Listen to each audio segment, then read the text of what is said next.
Hello everyone, this is doctor Supriya Sonalika. Political science के इस class में आप सभी का स्वागत है।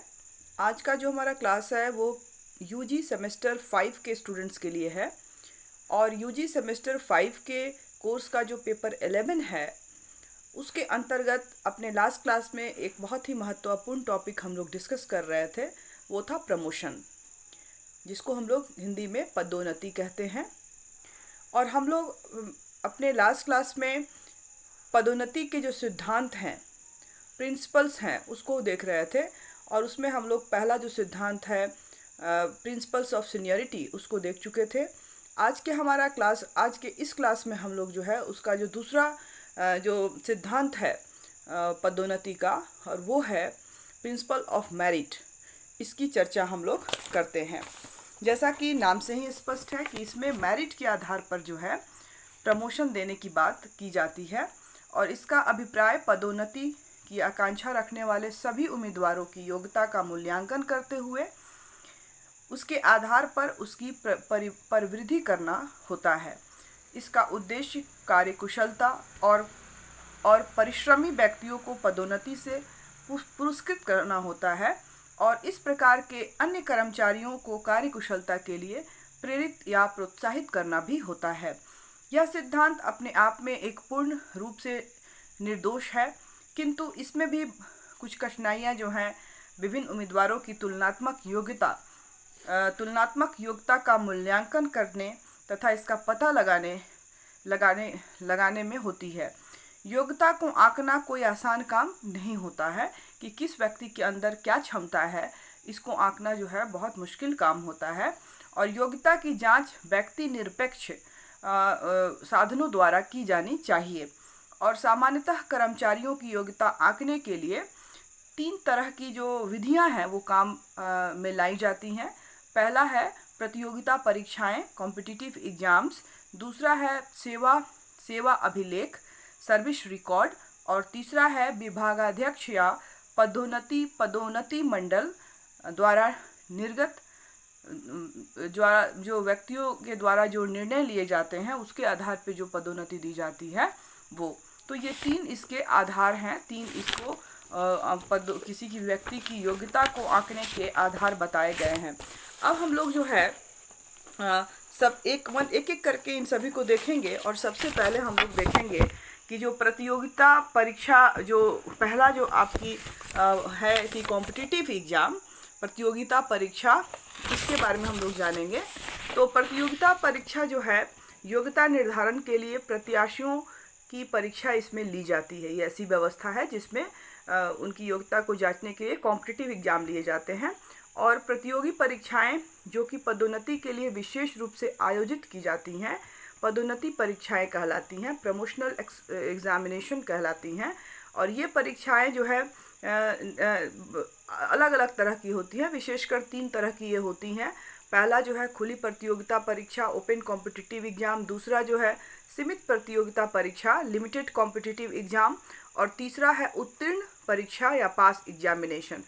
खुली प्रतियोगिता परीक्षा, जैसा कि इस व्यवस्था के अंतर्गत पदोन्नति के रिक्त स्थान के लिए कोई भी व्यक्ति, चाहे वह सेवा में हो या नहीं हो, प्रतियोगिता परीक्षा की आयोजित की जाती है। और इस स्थिति में सेवा से बाहर के व्यक्ति भी पदोन्नति के रिक्त स्थानों के लिए प्रतियोगिता कर सकते हैं। और इस प्रणाली के पक्ष में मुख्य तर्क प्रस्तुत किया जाता है कि यह प्रणाली उच्च पदों के लिए व्यापक क्षेत्र की व्यवस्था करती है, परंतु आलोचकों के अनुसार यह प्रणाली पहले से कार्य करने वाले कर्मचारियों के साथ अन्याय करती है, क्योंकि इसमें बाहर से भी जो योग्यताधारी होते हैं वो आते हैं। दूसरा जो है सीमित प्रतियोगिता परीक्षा, लिमिटेड कॉम्पिटिटिव एग्जामिनेशन। तो यह प्रतियोगिता उन व्यक्तियों के लिए होती है जो पहले से सेवा में विद्यमान होते हैं। और खुली पद्धति के विपरीत इसमें केवल व्यक्ति जो है प्रतियोगिता कर सकता है। जो पहले से इसमें है वही मतलब इस प्रतियोगिता परीक्षा में आ सकता है। और इसे बंद अथवा संकुचित पद्धति भी कहते हैं। और भारत में केंद्रीय सचिवालय की सेवाओं में यह प्रणाली काम में लाई जाती है। तीसरा है उत्तीर्ण यानी कि पास या क्वालिफाइंग एग्ज़ाम्स जिसको कहते हैं। तो इस व्यवस्था के अंतर्गत प्रत्याशी को परीक्षा केवल उत्तीर्ण होने के लिए देना होता है और इसके द्वारा अपनी न्यूनतम योग्यताओं को का प्रमाण देना होता है। भारत में इस पद्धति का प्रयोग लिपिकों, मुद्रण लेखकों, टाइपिस्ट जिसको कहते हैं, आशुलिपिकों, स्टेनोग्राफर्स आदि की जो पदोन्नति के लिए इस तरह की परीक्षाओं का प्रयोग किया जाता है। तो ये 3 तरह की ये परीक्षाएं होती हैं। परीक्षा पद्धति को अपनाने का कारण यह रहता है कि इससे वस्तुनिष्ठ निर्णय लिए जा सके, परंतु इस पद्धति में भी अनेक कमजोरियां हैं। एक तो परीक्षा से व्यक्तित्व के सारे गुण परीक्षा नहीं, उनके हर गुण की, व्यक्तित्व के हर गुण की परीक्षा नहीं की जा सकती है। गुणों की खोज के लिए परीक्षा पद्धति व्यर्थ है। परीक्षा में तो व्यक्ति की स्मरण शक्ति का परीक्षण होता है। जैसे जैसे व्यक्ति की आयु बढ़ती है उसकी स्मरण शक्ति कम होती है और शासकीय सेवा में जिन गुणों की आवश्यकता रहती है उन गुणों की खोज तो परीक्षा की पद्धति के माध्यम से हो नहीं पाती। यही कारण है कि पदोन्नति के लिए साधारणतः परीक्षा प्रणाली को काम में नहीं लाया जाता। यह प्रणाली तभी काम में लाई जाती है जब प्रत्याशियों की संख्या बहुत अधिक ज़्यादा होती है। इसके बाद जो आता है हमारा दूसरा, जो इसका योग्यता को नापने का, आंकने का जो दूसरा मेन महत्वपूर्ण जो तरीका है वो है आपका सेवा अभिलेख, सर्विस रिकॉर्ड। कोई व्यक्ति की जो सर्विस में काम करता है तो उसका सर्विस रिकॉर्ड जो है वो नोट होता है, तो उसके आधार पे उसकी योग्यता का निर्धारण करना। विशेषकर इसमें इसी बात पर जो है हम लोग देखेंगे कि इस पद्धति के अनुसार प्रत्येक कर्मचारियों की सेवा का एक अभिलेख अथवा विवरण रखा जाता है और वरिष्ठ अधिकारियों द्वारा इस सेवा अभिलेख अथवा सेवा विवरण के आधार पर कर्मचारियों की सापेक्ष योग्यता का निर्धारण कर लिया जाता है। इंग्लैंड में 1921 से उन कर्मचारियों के सेवा विवरण प्रपत्र तैयार किए जाते हैं जिनका वार्षिक वेतन 700 पाउंड से कम है। इनमें से उन कर्मचारियों से संबंधित कुछ बातें हैं जो हम लोग देख सकते हैं, जैसे कि 10 बातों का उल्लेख किया गया है, जैसे विभागीय ज्ञान, व्यक्ति का चरित्र, निर्णय शक्ति, उत्तरदायित्व को संभालने की क्षमता, पहल, परिशुद्धता, व्यवहार कुशलता, कर्मचारियों का पर्यवेक्षण करने की क्षमता, उत्साह और आचरण आदि व्यवहार इसमें शामिल। इस आधार पर मतलब इस को जांचने का जो तरीका है, जो सर्विस रिकॉर्ड बनाया जाता है, उसके ये सब आधार होते हैं। 1946 में फ्रांस में भी यह पद्धति आरंभ की गई थी और संबंधित उच्च अधिकारी उपरोक्त प्रविष्टियों के आधार पर मूल्यांकन करता है कि कर्मचारी में उपरोक्त मानवीय गुण किस मात्रा में विद्यमान है और फिर उसके आधार पर वे अपनी राय देता है 3 श्रेणियों में, जिसमें औसत से ऊपर एबव एवरेज, औसत एवरेज और औसत से नीचे बिलो द एवरेज। तो इस आधार पे, क्रम स्थान के आधार पे भी यह निर्णय लिया जाता है कि कर्मचारी पदोन्नति के लिए अत्यंत उपयुक्त है, साधारण से उपयुक्त है अथवा अनुपयुक्त है। ठीक है। आजकल संबंधित अधिकारी कर्मचारियों के बारे में अपनी राय निम्नलिखित 4 श्रेणियों में देते हैं। असाधारण रूप में जो है सुयोग्य, बहुत योग्य, योग्यता अथवा अर्हता प्राप्त, क्वालिफाइंग जिसको कहते हैं, और अभी तक योग्य नहीं है, नॉट एट क्वालिफाइड। तो इस तरह से करके भी मार्किंग किया जाता है उनके सर्विस रिकॉर्ड के अंतर्गत। और इसी प्रकार कर्मचारियों का श्रेणीकरण जो है, ग्रेडिंग जो है, जो पहले औसत के ऊपर या औसत से नीचे था, उसके लिए 3 शीर्षक के अंतर्गत किया गया है, लेकिन अब जो है उसको 5 शीर्षक के अंतर्गत हम लोग देखते हैं। जैसे कि अत्यंत श्रेष्ठ जिसको एक्सीलेंट कहते हैं, दूसरा अति उत्तम वेरी गुड, उत्तम गुड, और साधारण या ठीक फेयर, और असंतोषजनक अनसेटिस्फैक्ट्री। तो इस तरह से भी मार्किंग सर्विस रिकॉर्ड के अंतर्गत करने की व्यवस्था है। और अमेरिकन्स हैं, उनके कार्यकुशलता मापने का एक अत्यंत विस्तृत क्षेत्र का कार्य बना दिया गया है और उन्होंने कर्मचारी कुशलता का निर्धारण करने के लिए इसको गणितीय या स्वचालित, विशुद्ध तथा अत्यंत वस्तुनिष्ठ मार्गदर्शक बनाने का प्रयत्न किया है। और वहाँ पे मुख्यतः जो है, मुख्य रूप से कार्यकुशलता को मापने के 3 तरीके होते हैं, जैसे उत्पादन अभिलेख, जो है, जिसको प्रोडक्शन रिकॉर्ड कहते हैं। दूसरा बिंदु रेखीय दर मापन पद्धति, the graphic rating scale system. और तीसरा व्यक्तित्व तालिका पद्धति जो है वो। तो ये 3 तरह की पद्धतियां हैं जो उसको मापने में जो है यूज़ की जाती हैं। इसके बाद आते हैं हम लोग, तीसरा जो हमारा योग्यता को मापने का जो तरीका बताया गया है वो है विभागाध्यक्ष या पदोन्नति मंडल द्वारा व्यक्तिगत निर्णय।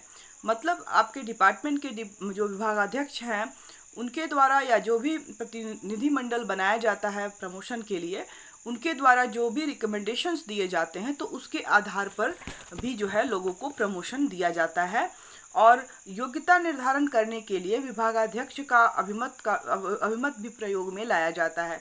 चूँकि कर्मचारी सबसे अधिक अपने विभागाध्यक्ष के संपर्क में रहता है, इसलिए उसके विषय में सही अभिमत उसको होता है। और यदि विभागाध्यक्ष किसी कर्मचारी को पदोन्नति के योग्य समझता है तो उसे पदोन्नत कर दिया जाना चाहिए, और यदि वह अयोग्य बताता है तो उसको पदोन्नति नहीं किया जाना चाहिए। व्यक्तिगत संपर्क के आधार पर निर्णय कर्मचारियों के गुणों का अंकन करने वाली अन्य किसी भी पद्धति से अधिक मूल्यवान यह होता है, परंतु विभागाध्यक्ष की व्यक्तिगत निर्णय की महत्ता और तथा उपयोगिता 3 स्तरों पर निर्भर करती है।